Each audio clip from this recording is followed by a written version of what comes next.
जय पराशक्ति महामाई की जय. இப்போ கேள்விகள் இருந்தா கேட்கலாமா? நமஸ்காரம்பா. எனக்கு ஒரு கேள்விப்பா. கோயில்ல போய் சாமி கும்பிடும் போது வந்துட்டு கோயில் போகும்போது நார்மலா தான் நான் போறேன். ஆனா வந்துட்டு கோயில்ல போய் சாமி கும்பிடும்போது தானா கண்ணுல இருந்து தண்ணீர் வருது. அந்த மேளம் அதெல்லாம் அடிக்கும்போது, மணிலாம் அடிக்கும்போது, அதற்கு என்ன காரணம்பா? நீங்களே சொல்லிட்டீங்க. என்ன சூழல்ல அந்த தண்ணி வருது, மேளம் அடிக்குது, அந்த வாத்தியங்கள் எல்லாம் அங்கே முழங்குகிறது. அதுலேயும் இப்போ ஒரு விதமான மேளம் வச்சுருக்காங்கல்ல, அதாவது அது எல்லாமே அதுலேயே இருக்கும். மேளம் வெவ்வேறு ஓசைகள் கிளப்பக்கூடிய 3-4 வாத்தியங்கள் சேர்ந்து அதை அடிக்கும். மணி அடிக்கும், மேளம் அடிக்கும், எல்லாம் சேர்ந்து வருது. இந்த மாதிரி எல்லாம் பண்ணும் பொழுது அதாவது கண்ணால் உருவத்தை, இறைவனுடைய திருவுருவத்தை தரிசிக்கிறதோடு கூட காதுக்கும் ஒன்று, இப்படி எல்லாம் சேர்ந்து நமக்கு உணர்ச்சியை ஊட்டி விடுகிறது. அப்படி மனசில் உணர்ச்சி ஏறும் பொழுது அது கண்களில் நீர் பெருகுவது பக்தர்களுடைய இயல்பு. அது சில பேருக்கு வரும், எல்லாருக்கும் வர்றதில்லை. அது வர்றது ஒன்றும் நல்ல அடையாளம்தான். ஆனால் உறுதியாக இருக்கணும். நாம் பக்தியில் நம்ம உறுதியாக இருக்கணும். இந்த உணர்ச்சியை சீக்கிரம் கொட்டிடாமல் அடக்கி வச்சா இன்னும் அதற்கு வலிமை பெருகும். தானாக அது வரட்டும், அதை பற்றி இல்லை. அதாவது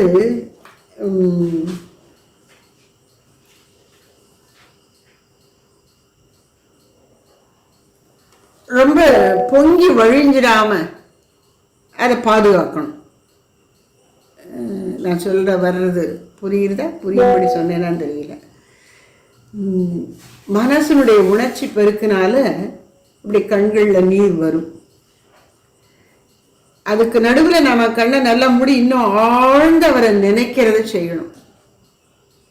அந்த எண்ணத்தினுடைய ஆழமும் வலிமையும் பெருக்கிக் கொண்டே போகணும். நாம் புற அடையாளங்கள் இருக்கலாம், இல்லாமல் போகலாம். உள்ளது ஆழமாக வேறுன்றணும் அந்த பக்தி.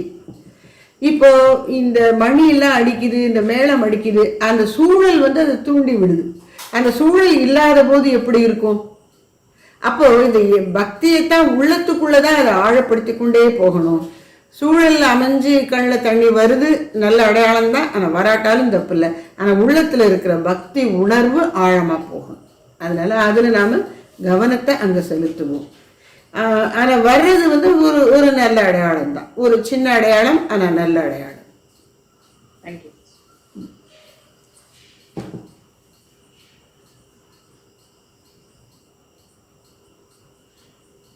அம்பா, எனக்கு ஒரு கேள்வி. கேளுங்களேன். இப்போ கணவனை இழந்தவர்கள், விதவைகள் இந்த குங்குமம் இதுல வைக்க கூடாது அப்படின்னு சொல்றாங்க இல்லையா? இப்ப கரண்ட் சிச்சுவேஷன்ல எல்லாரும் வச்சுக்கிறாங்க. அது எதனால அப்படி சொல்றாங்க? இப்போ அது யூஸ் பண்றாங்க, அது கரெக்டா? நீங்க கரண்ட் அப்படிங்கிறீங்கல்ல, இந்த கரண்ட் சிச்சுவேஷன் அப்படிங்கிறது 2020-25 மட்டும் இல்லை. எனக்கு தெரிய இப்போ என் வயசு 70. என்னுடைய கொலீக் கூட வேலை பார்த்தவங்க, அவங்களுடைய அக்கா விதவை ஆயிட்டாங்க. ஒரு பாரம்பரியமான குடும்பம்.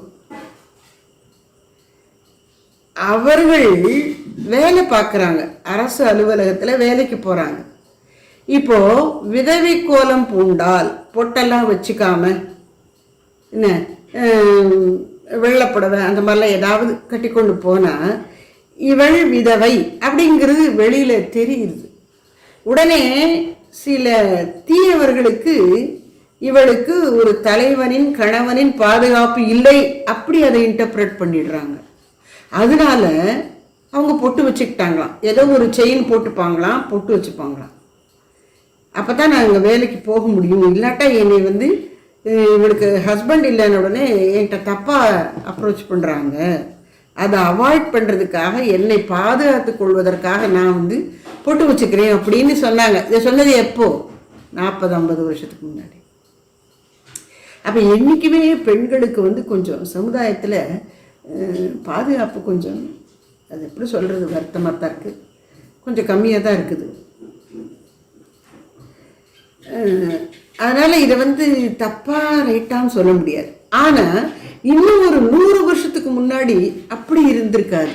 ஏன்னா அப்ப இந்து சமுதாயம் முழுவதும் பெரும்பான்மையான இந்துக்கள் விதவைனா வாழ்க்கையில வந்து கணவன் இறந்த பிறகு அவள் இறைவனையே தன் தலைவனாக நினைத்து கொண்டு எளிய தவ வாழ்க்கை வாழணும் என்பதை எல்லாரும் ஏற்றுக்கொண்டார்கள். ஆனா இந்த மேல்நாட்டு தாக்கம், அதுவும் குறிப்பா பிரிட்டிஷ்காரன் வந்தப்புறம், பிரிட்டிஷ்காரன் வந்து நிறைய கெடுத்துட்டான், நம்முடைய ஆடி வேறையே அசைச்சிட்டான். அப்ப அதனால என்ன ஆச்சு, அப்ப அவங்க வந்து இங்க விதவைகளுக்கு என்னென்ன கொடுமைகள்லாம் இங்க நடக்குது பாருங்க. அவங்க வந்து மெத்தல கூட படுக்கக்கூடாதான், பாயில தான் படுக்கணுமா, தலகாணி வச்சுக்க கூடாதான், நல்லா சாப்பிடக்கூடாது, நகையெல்லாம் போட்டுக்கூடாது, நிகழ்ச்சிகளுக்கெல்லாம் போகக்கூடாது, பாருங்க இதான் அநியாயம், கொடுமை கொடுமை கொடுமை அப்படின்னு சொல்லி சொல்லி சொல்லி சொல்லி நம்ம பெண்களை ஆமா நம்ம மட்டும் ஏன் இப்படி பண்ணணும், அவளுக்கு மட்டும் ஏன் அப்படியெல்லாம் நினைக்க ஆரம்பிச்சிடுறாங்க. ஆனா சகோதரி நிவேதித்தை சொல்ற, இந்து குடும்பங்கள்ல விதவைகளுடைய நிலை நீங்க நினைக்கிற மாதிரி அது மோசமா இல்லை, நீங்க சித்தரிக்கிற மாதிரி அது மோசமா இல்லை. அவர்களை தெய்வத்துக்கென்றே வாழும் வாய்ப்பை பெற்றவர்களாக ஒரு மரியாதையோட தான் எல்லாரும் பார்க்குறாங்க. அஃப்கோர்ஸ் வாழ்க்கையில பற்றுள்ளவங்க வந்து ஒரு விதவை எதுக்கு வரக்கூடாது, அது மாதிரி ஒரு குழந்தை பிறந்த அந்த குழந்தை போய் ஒரு விதவை தூக்கினாலும் அதை உடனே கொஞ்சம் யோசிப்பாங்க, அல்லது குழந்தை இல்லாதவங்க தூக்கக்கூடாது, இப்படி எல்லாம் ரொம்ப பற்று நிறைய இருக்கிறவங்களுக்கு இது இந்த மாதிரி பயங்கள்லாம் இருக்கும். அப்படியெல்லாம் பார்க்கும்போது சில சமயங்கள்ல சில பேர் விதவைகளை ஒதுக்குறாங்க. ஆனாலும் பக்தியில உறுதியா இருக்கக்கூடிய ஒரு விதவை மரியாதைக்குரியவள் ஆகிவிடுகிறாள், வழிகாட்டியாக ஆகிவிடுகிறாள். அதுதான் இந்து சமுதாயத்தை பத்தின உண்மையாக இருந்தது. அப்போ அதுக்கேற்ற ஒரு தவ வாழ்க்கை மாதிரி அவ வாழணும்னு சொன்னா விஷய அனுபவங்களை எல்லாம் குறைச்சிக்கணும் அப்படிங்கிறதுக்காக இது கூடாது அது கூடாதுன்னு வச்சாங்க. அதுல அவளுக்கு உதவி செய்யறதுக்காக இப்ப உதாரணமா சின்ன வயசுலயே அப்பெல்லாம் பெண்கள் விதவையா வந்துடுறாங்க, அந்த பால்ய விதவைகள், அவர்களுக்கு அந்த கடுமையான விரத்த வாழ்க்கைய எளிமை பண்ணி கொடுக்கணுங்கிறதுக்காக அம்மா அப்பாவும் நிறைய தியாகங்கள் பண்ணுவாங்களாம். அவையில சாப்பிடக்கூடாது, அதை இவங்களும் சாப்பிட மாட்டாங்க. அப்படி எல்லாம் குடும்பமே சேர்ந்து அதை பண்ணினது. அது கஷ்டம், அதை விட்டுன்னு யாரும் சொல்லலை, கஷ்டம்தான் நான் கூட இருக்கேம்மா செய்ப்பா அப்படி சொன்னாங்க.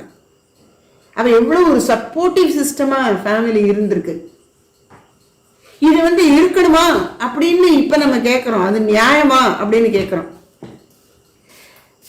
நம்முடைய முன்னோர்கள் இதுக்கு என்ன காரணம் சொல்றாங்க அப்படின்னா, அதாவது கணவனோடு வாழுதல் அப்படிங்கிற ஒரு நல்ல வாய்ப்பு உனக்கு வாழ்க்கையில ஒரு தரம் இல்லாம போயிடுச்சு, வந்தது போயிடுச்சு, நீ மேலும் மேலும் திரும்ப அதுக்குள்ளேயே போகணும்னு நினைக்காத, நீ தெய்வத்தை நோக்கி பாதையை ஒரு தடவை உனக்கு அந்த வாய்ப்பு கிடைச்சிது, இப்ப அது மிஸ் ஆயிடுச்சு, இனி நீ தெய்வத்தை நோக்கி பார்வையை திருப்பு அப்படின்னு சொல்றாங்க.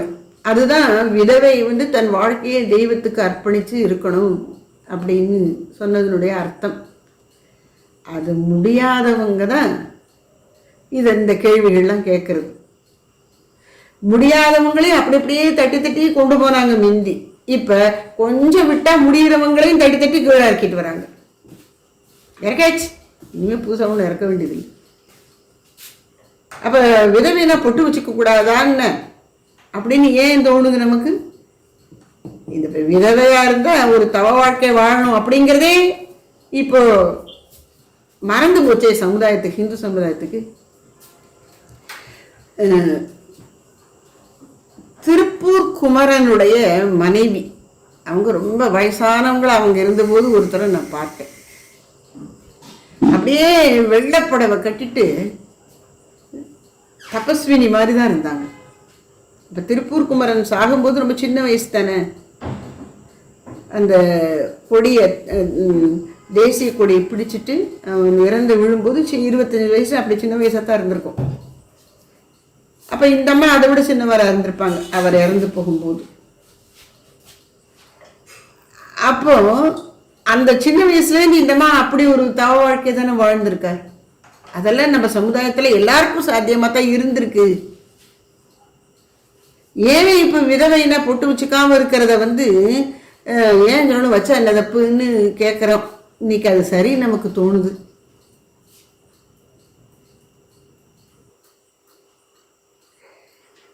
எங்க அம்மா சொல்லுவாங்க,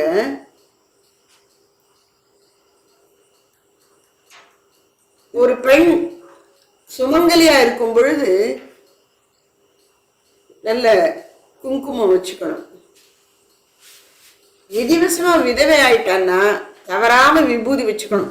அல்லது அந்த அவங்க சம்பிரதாயப்பட வைஷ்ணவர்களாக இருந்தால் அவங்களுக்கு விதவைகள் எப்படி சிரிச்சுருன்னு நட்டுக்கணும்னு அது ஒரு முறை இருக்கு. அந்த மாதிரி அதை செய்யணும். இந்த நெத்தி பால் நெத்தியா இருக்கக்கூடாது. என்னை காப்பவன் இறைவன்கிற நினைவு ஊட்டுகிற மாதிரி நீ இருந்துக்கணும். அதுதான் கணக்கு. இப்ப அதுக்கு அந்த அளவுக்கு ஆன்ம பலம் இல்லை இந்து சமுதாயத்துல. ஒரு விதவையை பார்க்கறதுக்கு யாருமே தயாரா இல்லை. காப்பாத்துறதுக்கு இல்லை, கண்ணால பார்க்க.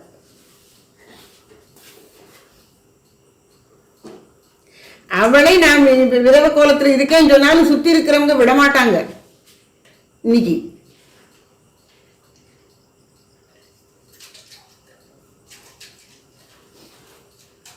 வித்தியாசமே தெரியாது. ரொம்ப கூர்ந்து கவனிச்சா கழுத்துல கிடக்கிற செயின் தாலி இல்லைன்னு ஊகிக்க முடியுமா இருக்கலாம்.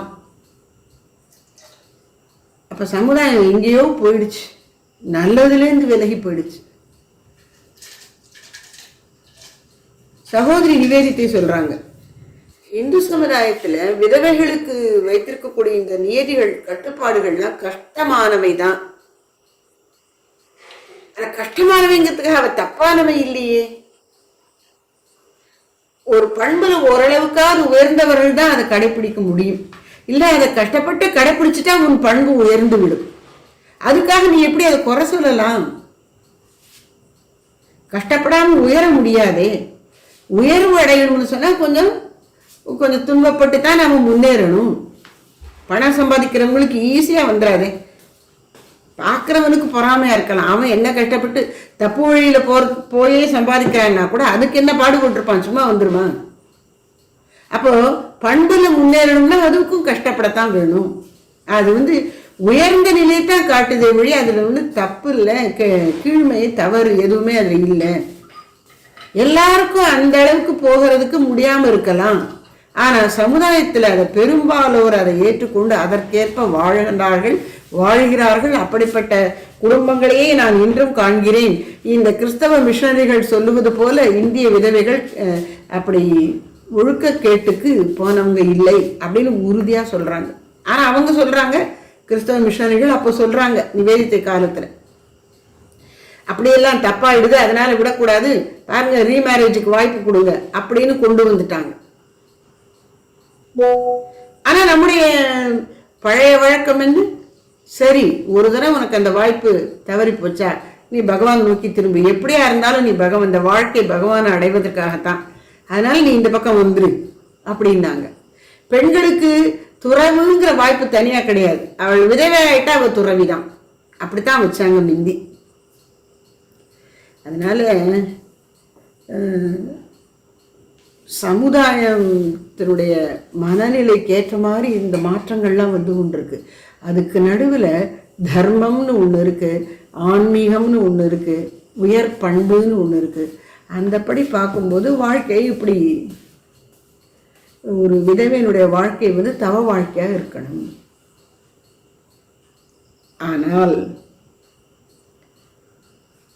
விதவை மறுமணம் புரிந்து கொள்வது அல்லது விதவை ஆகாமல் கணவன் பிடிக்கல மனைவி பிடிக்கல ரெண்டு பேரும் சம்பந்தத்துல பிரிந்து கொண்டு இன்னொருத்தரோட கல்யாணம் பண்ணி கொண்டு வாழ்வது, இதெல்லாம் சமுதாயத்துல சில பேருக்கு நடுவில் இருந்து கொண்டுதான் இருந்திருக்கிறது. அப்ப யாருக்கு இந்த உயர்ந்த லட்சியத்தின்படி வாழ முடியுமோ அவர்களுக்கு அதை வச்சாங்க. இல்ல எங்களுக்குள்ள அதுல தப்பு இல்லைன்னு சொல்றவங்க இருக்காங்க. அதாவது விதவை மறுமணம் அதெல்லாம் கணவனை தீர்த்து கட்டுறதும்பாங்க, டைவர்ஸ் பண்றதுக்கு, கொல்றது இல்லை, தீர்த்துறது, கணக்கை முடிச்சுட்டு வேற ஒரு கணக்கை ஆரம்பிக்கிறது. அப்படியும் சில இந்து சமுதாயத்துக்குள்ள சில பிரிவினர்கள் இருந்திருக்காங்க. ஆனா இப்படி ஒரு குரூப் இவங்களை தானே டார்கெட் பண்ணியிருக்காங்க அவங்க. அதனால இன்னைக்கு என்ன சொல்றாங்க, விதவை ஏன் பொட்டு வச்சுக்க கூடாது. இப்ப விதவை பொட்டு வைக்கிறத விடுங்க, இளம் பெண்கள் யாரு பொட்டு வைக்கிற? அவங்க நெத்தியில நீங்க பொட்டை தேடணும்ல. நீங்களே இந்துக்கள் தானே, பொட்டு எங்க இருக்கு? கல்யாணம் ஆனவங்க சுமங்கலிகள் கொஞ்சம் போனா போறதுன்னு தெரியற மாதிரி கொஞ்சம் பொட்டு வைக்கிறாங்க. நெத்தியில இங்க வச்சுக்கிறாங்க, இங்க பொட்டு, அதாவது புருவ மத்தியில பொட்டை இருக்கிறது இல்லை. இந்த குங்குமத்தை புருவ மத்தியில வைக்கிறதுக்கு எவ்வளவு சொல்றாங்க தெரியுமா? அது இயல்பாவே நல்ல அட்மாஸ்பியர்ல இருக்கக்கூடிய ஆக்சிஜன், அந்த சக்தி, உயிரோட்டத்தை அது ஈர்த்து நமக்கு கொடுக்கறதான். அதுக்கெல்லாம் யாரு தெரிஞ்சுக்கவும் முற்படல, அதை ஒரு பெருசா நினைக்கிறதுக்கும் தயாரா இல்லை இன்னைக்கு ஆட்கள். எங்கேயோ போயிட்டு இருக்கு இந்து சமுதாயம்.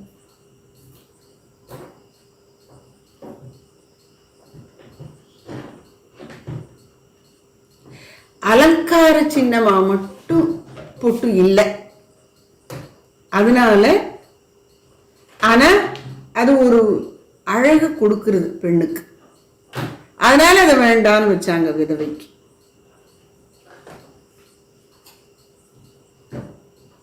ஆனா விபூதி பூசிக்கும் வேற மாதிரி. எப்படி வைணவர்கள் கொஞ்சம் வித்தியாசமா பண்ணிப்பாங்க இப்போ அந்த ஸ்ரீசூர்ணம் எடுத்துக்கிற போது.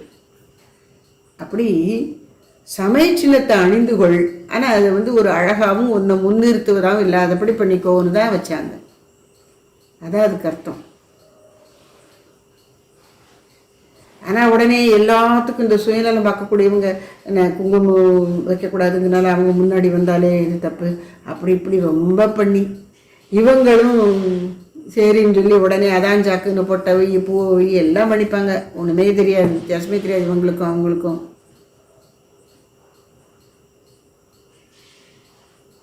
சரி, பொட்டு வச்சுட்டு பாருங்க, பூ வச்சுக்காம இருக்கலாம்ல. இப்படி கேட்டேன்னா என்னைய பூமர்ன்றுவாங்க. என்ன பூமர்? எங்களையுமே பூமர் தான் சொல்றாங்கம்மா. அப்படி சொல்லுங்க. அதாவது அங்க அலங்காரத்துக்கு மட்டும் உதவுறதெல்லாம் விட்டுடலாம்ல, ஆன்மீகத்துக்கு உதவுவதை வச்சுக்கலாம்ல. நான் சொல்றேன், இவங்க முன்னாடி நம்ம பூமரா இருக்கிறதுக்கு அஞ்சவே கூடாதுங்கிறேன்.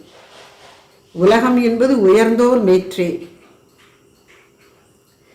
4 பேர் சொன்ன நம்மளை தப்பு சொல்லாதபடி இருந்துக்கணும்னா அந்த 4 பேர் பெரியவங்களா இருக்கணும் பண்புல. அவங்க சொல்றதுக்கு தான் நாம மதிப்பு கொடுக்கணும். எல்லா சொல்றதுக்கெல்லாம் கேட்டுட்டு பயந்துட்டு இருக்க முடியாது.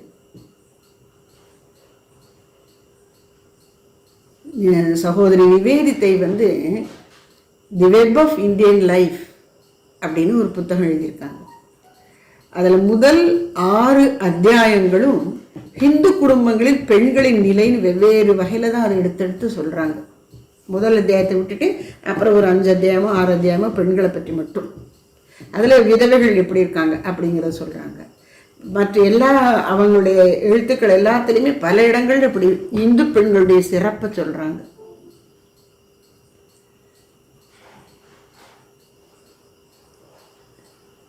அதாவது ஒரு மாதிரி ட்விஸ்ட் பண்ணி அவங்க போடுறதெல்லாம் இவங்க நல்ல சிறப்பாக நான் பார்க்குறேன் நடைமுறையில் அப்படிங்கிறாங்க. வேலையெல்லாம் அவங்க தலையில் கட்டிடுவாங்கங்கிறாங்க. ஒரு விதவை ஒரு குடும்பத்தில் இருந்தால் நிறைய இதை அங்கே இவங்க அங்கே எங்கேயாவது போகணும்னா நீங்கள் இதை பார்த்துக்கோ, பிள்ளையை பார்த்துக்கோ அப்படின்னு விட்டுட்டு போயிடுவாங்க. அதாவது தியாகம் பண்ணுறவங்க எப்படி தியாகம் பண்ணுறது தானே பண்ண முடியும். சரி நீ போய்ட்டு நான் பார்த்துக்கிறேன்னு சொல்லத்தானே வேணும். அவங்களும் இவங்களுடைய தேவைகளை புரியாம, விதவைகளுடைய தேவைகள் கஷ்டங்களை புரியாம நடந்துக்க கூடாது. கூட இருக்கிறவங்களும் சுயநலத்துக்காக அவங்களை அப்படியே வச்சிருக்க கூடாது. பரஸ்பரம் உதவி கொள்ளலாமே.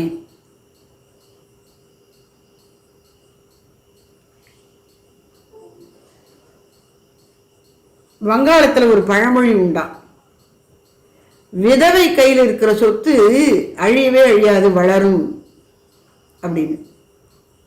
அவள் அப்படியே ரொம்ப ரொம்ப கட்டு செட்டாக இருந்து பணத்தை வீணாக செலவழிக்காம மேலும் மேலும் பெருக்குவாள். அதனால விதவை வந்து ஒரு சொத்து இது பண்ண அது நல்லா கொண்டு வருவா அப்படின்னு சொல்லுவாங்களாம். விதவை வந்து ஒரு நல்ல நர்ஸாக இருப்பாளாம் குடும்பத்தில். அதாவது நோயாளிகளை நல்லா கவனிப்பாங்க. அதாவது என்ன அர்த்தம், அது பால்ய விதவை, அவளுக்கு குழந்தை இல்லை. அப்போ அண்ணனோ தங்கையோ யார் வீட்டிலேயும் அவள் இருக்காளோ அவங்க வீட்டு குழந்தைகளை எல்லாம் நல்லா வளர்த்தெடுத்து எல்லாம் பண்ணுறான். அப்போ அவளுக்கு வந்து அந்த எல்லா சிறப்புகளும் வந்துடுது. அப்போ அவள் குடும்பத்தில் ரொம்ப முக்கியமானவளாக தான் இருப்பாங்க. ஆனால் சுயநலமாக வேலை வாங்கிட்டு அவளை கஷ்டப்படுத்துகிற மாதிரி யாராவது ஒரு சிலர் இருந்திருக்கலாம். பட் அது ஒரு பரஸ்பரம் அவங்க இவ்வளோ செய்கிறாங்களேன்னு நல்லா கவனிக்கணுங்கிற எண்ணம் வந்துடும்ல. எப்படியோ அந்த காலத்தில் வந்து பால்ய விதவைகளை அல்லது சிறு வயதில் விதவையானவர்களுடைய கஷ்டங்களுக்காக அதை மாற்றினாங்க. எதை? சின்ன வயசில் கல்யாணம் பண்ணுறத. ஆனால் இன்னைக்கு பாருங்கள், ஸ்கூலில் கோ எஜுகேஷன் வச்சுட்டு என்னென்ன கூத்துக்கள்லாம் நடக்குது. எத்தனை சிறுமிகள் இன்னைக்கு கர்ப்பமாகறாங்க, குழந்தை பெற்றிருக்காங்க, அதை பாத்ரூமில் அழிச்சிட்டாங்க, கலைச்சிட்டாங்க, அதெல்லாம் வருது. முறையாக 12 வயசு 13 வயசு 14 வயசில் கல்யாணம் பண்ணினது தப்புன்னு தடுத்தீங்க. இதை எப்படி தடுக்க முடியலையே உங்களால்? இதை எப்படி தடுக்க முடியும்? அதுக்கான வழிகளையும் அடைச்சிட்டீங்க. ராமாயணம், மகாபாரதம், சாவித்ரி, தமயந்தி இவங்க கதைகளை எல்லாம் பிள்ளைகளுக்கு சொல்லி கொடுத்து சின்ன வயசுலேயே சொல்லி பக்தியை ஊட்டி ஒரு பண்பனுடைய முக்கியத்துவத்தை எடுத்து சொல்லி வாழ்க்கையில் ஒழுங்காக வாழ விட்டா நீ 20-25 வயசுக்கு கல்யாணம் பண்ணாலும் அவள் அடக்கமாக இருப்பா. அதுக்கு நீ என்ன சொல்லி கொடுத்த அந்த பிள்ளைக்கு? அதுக்குண்டான வழிகளை அடைச்சி அவளை இந்துவான்னு நினைக்கிற மாதிரி என்ன பண்பாட்டுக்கும் ஒழுக்கத்துக்கும் முக்கியத்துவம் கொடுக்கறது இல்லையா நம்முடைய இந்து தர்மம்? அதுக்கு இதுக்கும் சம்மந்தமே இல்லாத மாதிரி பிரிச்சிட்டு இருக்காங்களே, ரொம்ப கஷ்டமா இருக்கு. அதனால கடவுள் வழிபாடுங்கிறது ஒழுக்கம் அறங்கிற அஸ்திவாரத்துல தான் வர முடியும். கண்டபடியெல்லாம் இருக்கிறதுக்கு அனுமதிக்காது இயற்கை.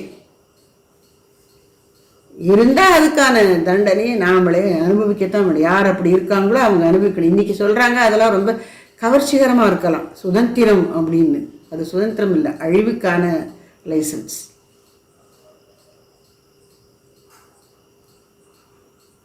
அதனால இப்போ வருவோம். விதவை பொட்டு அதுலேயே விதவிதமாகவும் கண்டுபிடிச்சிக்கிறாங்க. சந்தனத்தை அப்படி சும்மா அப்படி பொட்டு மாதிரி வச்சுக்கிறாங்க சில பேர். கருப்பு பொட்டு வச்சுக்கிறாங்க சில பேர். சிவப்பு பொட்டு வைக்காம கருப்பு பொட்டு வைக்கிறாங்க. ஏதோ ஒரு வகையில் தன் வாழ்க்கையில் வந்த மாற்றத்தை அவ சமாளிக்கணும். அடிப்படை கருத்து என்னன்னா, ஒரு விதவையாகிவிட்ட பெண் தன் கற்பை காப்பாற்றணும்.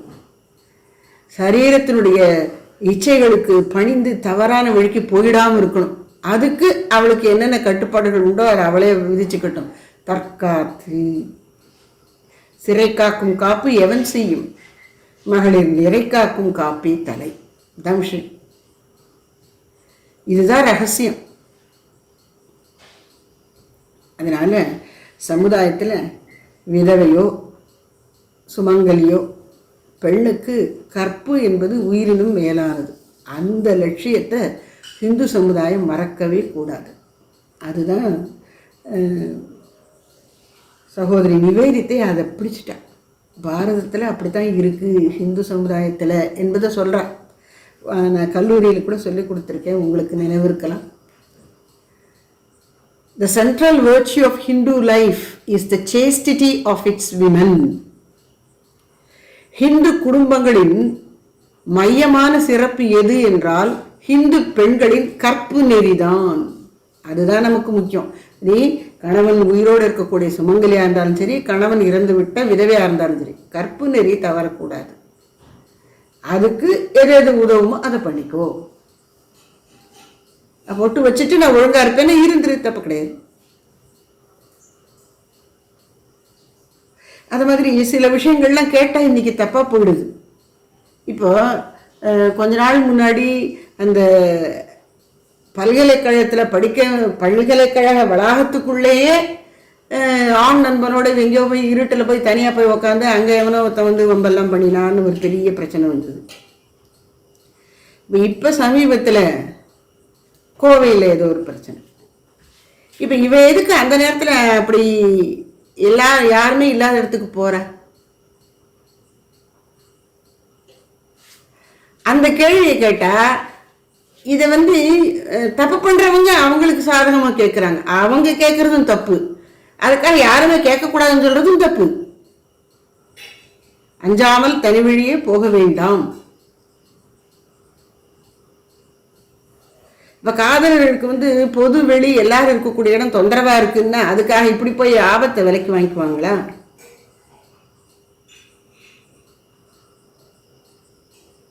யாருக்குமே வாழ்க்கையில வந்து தேவையில்லாம துன்பத்தை இழுத்து போட்டுக்கிட்டு அப்புறம் மகளிர் ஆணையம் அது இதுன்னு எல்லாம் வந்து என்ன பிரயோஜனம்?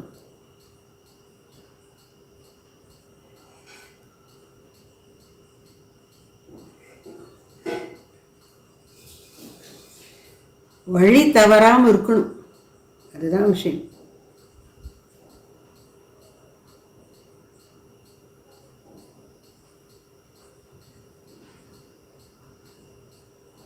அறநெறி கல்வி தான் முதல்ல கொடுக்கணும். கல்வியில என்னென்னமோ படிச்சுட்டு வராங்க, அறநெறி வாழ்க்கையில் அதை முதல்ல போகட்டும். ஒழுக்கம் விழுப்பம் தரலான் ஒழுக்கம் உயிரினும் ஓம்பப்படும் வள்ளுவர். அரண் வலியுறுத்தல், கடவுள் வாழ்த்து, வான் சிறப்பு, அப்புறம் அரண் வலியுறுத்தல். அவ்வளவு முக்கியம் ஒழுக்கம் அறம் என்பது. அதுதான் நம்முடைய தமிழர் பண்பாடு, அதுதான் சனாதன தர்மத்தின் பண்பாடு. அதில் அதாவது பெண் குழந்தைகளுக்கு ஒரு 7லேருந்து 12 வயசுக்குள்ள இது மாதிரி பெரிய விஷயங்களை சொன்னால் அது கப்புன்னு பிடிச்சிடும், மனசுக்குள்ளே அது வாங்கிக்கும். அப்புறம் சூழ்நிலை எப்படி இருந்தாலும் தடுமாறாமல் சமாளிச்சுக்கும். அதை சின்ன வயசுலேயே இதெல்லாம் புகட்டினா. அப்போ கல்வின்னு நீங்கள் என்ன கொடுக்குறீங்க? அந்த வயசில் இங்கிலீஷ் சொல்லி கொடுக்குறீங்க, இங்கிலீஷ் மீடியம் ஸ்கூலில் போட்டு ஏதோ கொஞ்சம் ஹிஸ்ட்ரி ஜியாகிரஃபி சயின்ஸ் எல்லாம் சொல்லி தரீங்க. அதுதான் உங்கள் வாழ்க்கைக்கு காப்பாற்ற போகிறதா? கல்விங்கிறது அறக்கல்வி தான் முதல்ல. அதனால் அந்த வயசில் கொஞ்சம் புரியாத இருக்கிற நேரத்தில் இந்த நல்ல விஷயங்கள் எல்லாம் அது மனசில் போட்டுறணும். குழந்தைகள் மனசில். அப்புறம் வளர்ந்து வரும்போது சரீரத்தில் மாறுதல்கள்லாம் வரும்போது நிலை தடுமாறாமல் இருக்கும். அது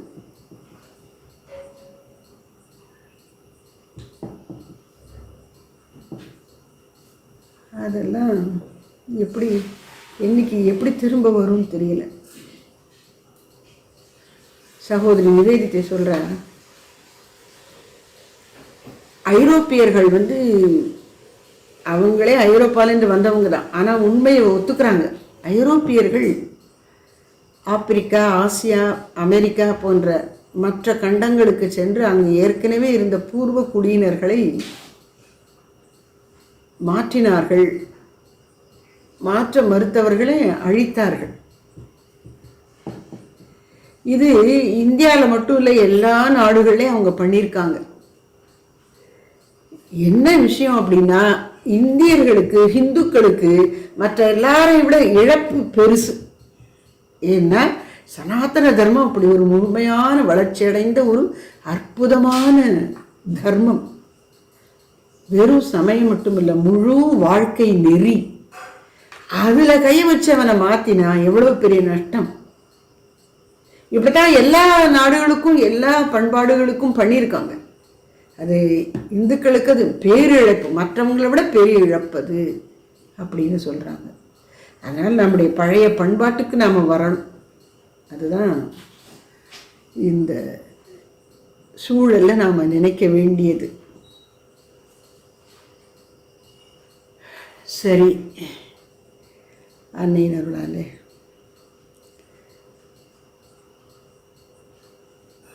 அறம் காக்க அறம் நம்மை காக்கும். நாம் அறத்தை காப்பாற்றினா அறம் நம்மளை காப்பாற்றும். அறத்தை காப்பதுங்கிறது எப்படி? பெட்டியில் வச்சு கூட்டுறதில்லை, கடைப்பிடிப்பதன் மூலம். அதை கடைப்பிடித்து காப்பாற்றினால் அது நம்மை வாழ்க்கையில் மேன்மையுறச் செய்யும். அதனால் அறம் நம்முடைய முன்னோர்கள் காட்டிய அறநெறி, ஆன்மீக நெறி, அந்த வழியிலேயே போவோம். அதுதான் நமக்கு பாதுகாப்பானது.